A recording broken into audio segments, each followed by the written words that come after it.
The CDC is now confirming more than 10,000 cases of cyclosporiasis here in the U.S. since May 1st. It spans across 47 states, including Iowa.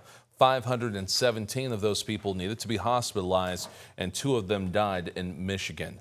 Michigan HHS says both had underlying health conditions.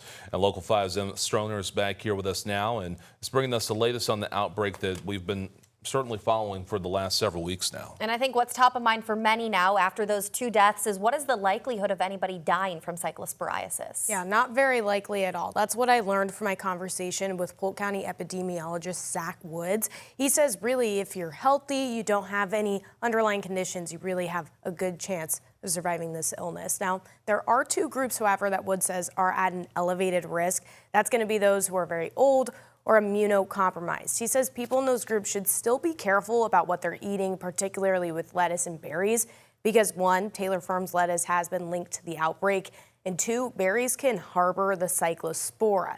Now, the biggest risk factor for dying, Woods says, is dehydration. The number 1 factor would be dehydration. Cyclospora can cause diarrhea, and really important to maintain those fluid intakes, rest, and get treatment and keep that fluid push, or dehydration would be your number 1 risk factor there. And he says signs of dehydration include excessive thirst, dry mouth, dark urine, and fatigue. The severity of cases, they're really going to range from person to person, but he says if you have experienced diarrhea for multiple days, to let your doctor know so you can start recovering and start rehydrating.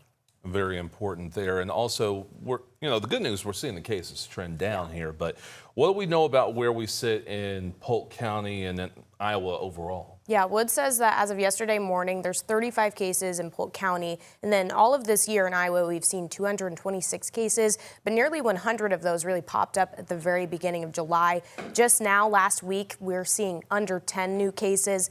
And then we'll see what happens this week, but hopefully even less than last week because it just continues to trend down week by week.